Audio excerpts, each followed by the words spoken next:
Hi అండి. నేను Menora. Welcome back to Nirvan's channel. ఈరోజు ఇంకొక రెసిపీతో మీ ముందుకు వచ్చానండి. ఈరోజు రెసిపీ సోయాతో స్నాక్స్ అండి.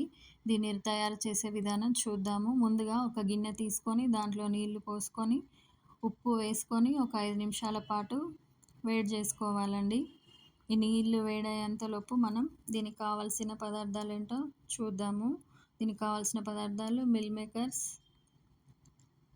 Eggs, salt, cornflour, rice flour, masala, జీలకర్ర పొడి, ధనియా పొడి, కారం, కొత్తిమీర, కరివేపాకు, వెల్లుల్లి తరుగు. వీలైనంత సన్నగా కొత్తిమీర, కరివేపాకు, వెల్లుల్లిని కట్ చేసి పెట్టుకోవాలండి.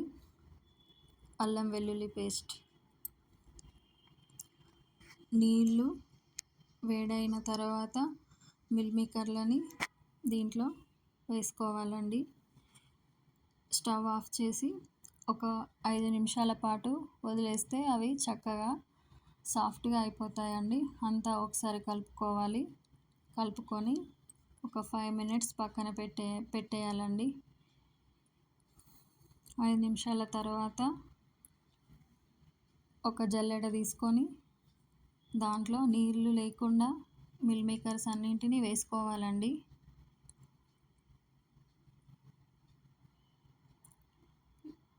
నీళ్ళు లేకుండా వేసుకున్న మిల్ మేకర్స్ని ఒక మిక్సింగ్ బౌల్ తీసుకొని దాంట్లో వేసుకోవాలి. దీంట్లో ఒక్కొక్కటిగా వేసుకొని కలుపుకోవాలండి.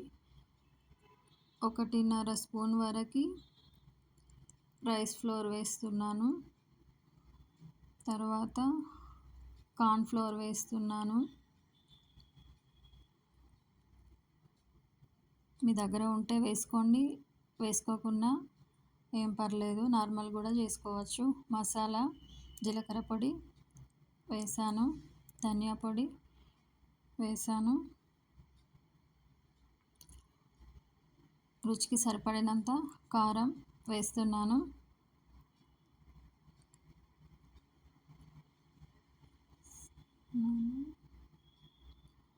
అల్లం వెల్లుల్లి పేస్ట్ వేసుకోవాలి.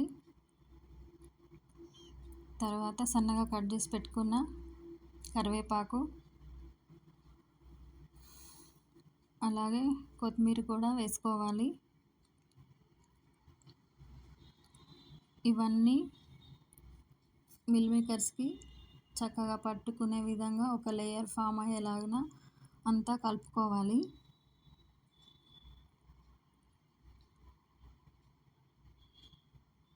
మొత్తం కలపాలి. తర్వాత దీంట్లోకి ఎగ్స్ వేసుకోవాలండి. ఇదంతా కలిసే విధంగా కలుపుకోవాలండి. ఇక్కడ చూపిస్తున్న విధంగా అంతా కలిసే విధంగా కలుపుకోవాలి.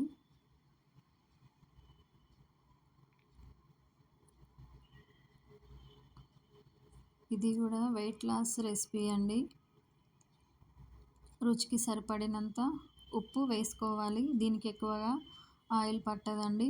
ఒక కడాయి పెట్టుకొని దాంట్లో మనం కర్రీస్కి వేసేంతనే ఆయిల్ వేసి, ఆయిల్ హీట్ అయిన తర్వాత చిన్నగా కట్ చేసి పెట్టుకున్న కరివేపాకు, వెల్లుల్లి తరుగు వేయాలి.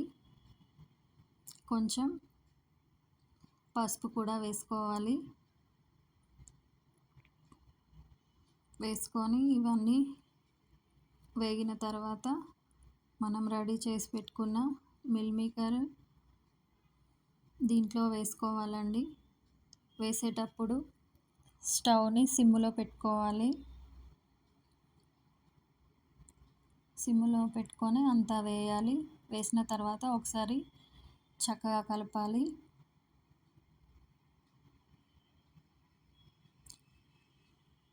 ఇలా కలిసిన తర్వాత దీనిపైన మూత పెట్టుకొని ఒక 2-3 నిమిషాల పాటు ఉడికించండి.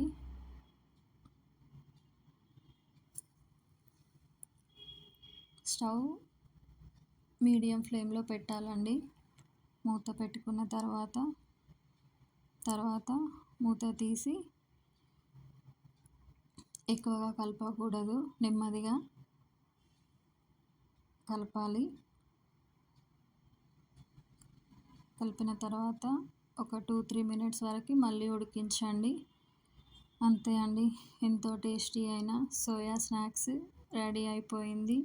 ఇది సైడ్ డిష్గా కూడా తినచ్చు, స్నాక్స్ లాగా తినచ్చండి. ఈ వీడియో కనుక మీకు నచ్చితే లైక్ చేయండి, షేర్ చేయండి, సబ్స్క్రైబ్ కూడా చేసుకోండి. ఓకే అండి.